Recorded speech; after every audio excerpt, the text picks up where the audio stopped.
Jacksonville civil rights lawyer John Phillips sees a clear line between imagery like the KKK mural and the systemic injustices his clients face.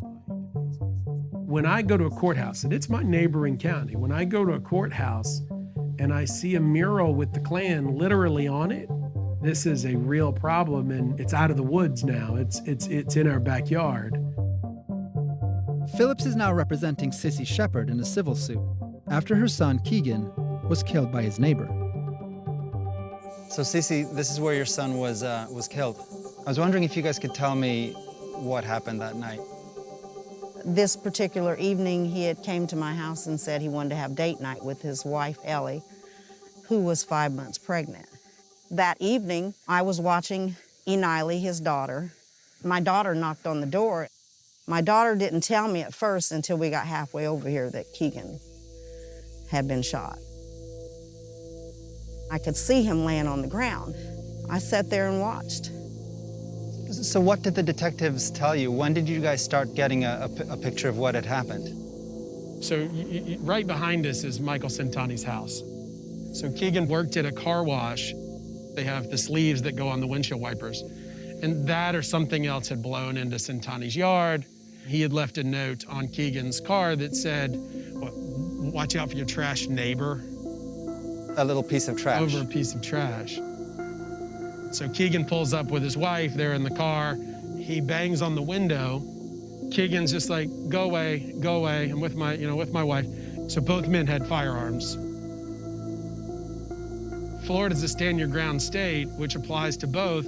Keegan had a right to protect his wife, his property that was being banged on, and himself, got out, and ultimately was shot and killed, in this vicinity. He did not deserve what he got. And that was murdered. He was point blank murdered. They murdered my son, and they got by with it. Phillips views the killing of Keegan Von Roberts as a stand your ground case, a controversial law that some critics have described as legalized lynching. How is stand your ground different from self-defense?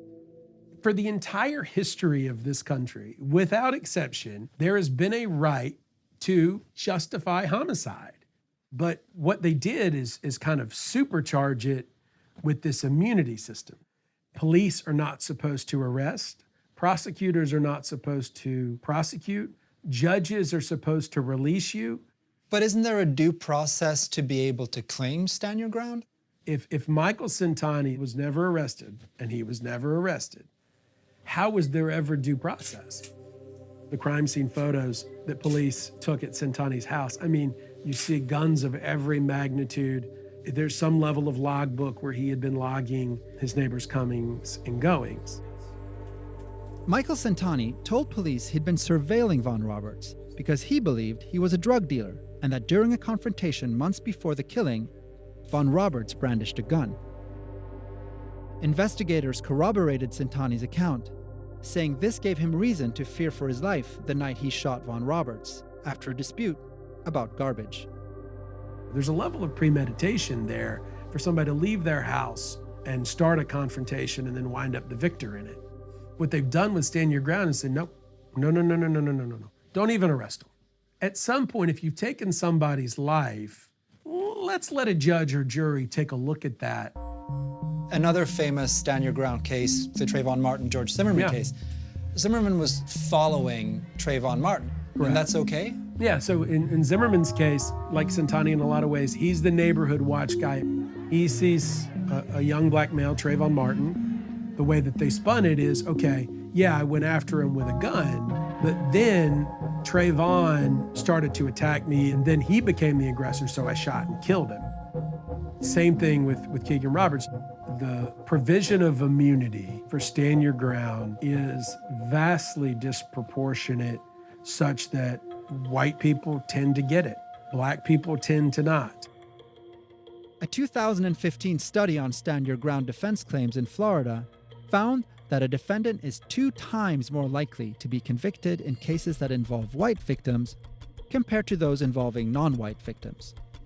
In places like Baker County and the myriad other counties like it, in cases like Keegan Von Roberts, Trayvon Martin, like all these cases, is the past, the system of impunity and of white supremacy influencing criminal justice of today?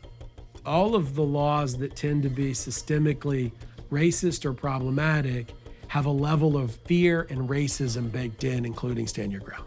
And don't tell me that that's not, when the people that created those laws benefit from it, that it's not intentional.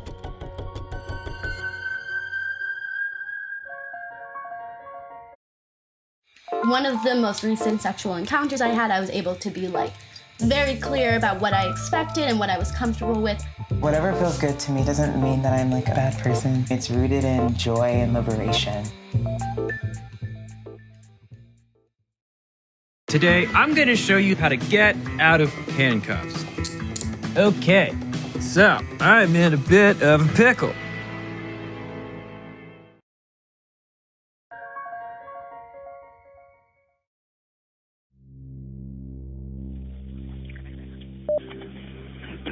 Location emergency. I had a neighbor pull a gun on me. Send police and emergency personnel. Okay, was somebody shot, sir? Yeah. He threw trash on the ground, and I brought it back over to him and said, "Stop leaving your trash on the ground." God damn it, this is so bad. His wife or girlfriend is outside right now.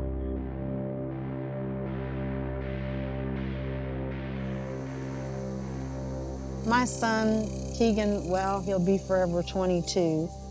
He was a 10-pound baby. He's always been a very happy person. He was a big guy. He wore a big smile on his face. He fell in love with Ellie. They were high school sweethearts. They got married, and they had a 2-year-old at the time of his demise. So he just loved being a father and loved being married. He did an amazing job. He did. Raising my daughter, and my daughter loves him so much. She's still asking for him, waiting for him to come home. Robert's mother and wife are calling for the Jacksonville Sheriff's Office to make an arrest. What was he like as a father? If he took a nap, she took a nap. If he walked, she walked, you know. He just was a big old kid himself, so. I'm not gonna fall in the nasty dirt because I don't want to get my dress all muddy. Right. How do you explain to her what happened to her father without making her fearful or angry or bitter? Ellie's done a very good job on that part because she has told her that sometimes people won't like you and they'll do things to you to hurt you, and then you just end up in heaven. That's me when a baby, my dad, and my mother. And that's me in my mom's belly. And we was all in the pictures.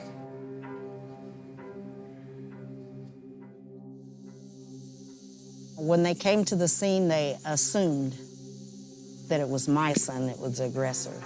They did not assess, they assumed. What do you base that on? I base it on the fact that my son was black and Michael Santani was white. And where did you shoot him at? God damn it, the incident occurred in the street. My son was killed beside his car, not in the street. And stand your ground. You've already said in your head, I'm going to take this loaded gun over here and approach 2 people in a vehicle. You leave the safety of your home and start a fight and shoot your way out and call it stand your ground. In a 9-page report explaining their decision in this case, the Jacksonville State Attorney's Office stated that they believed Santani foolishly initiated conflict with Von Roberts, but that did not extinguish his rights to self-defense under Florida criminal law.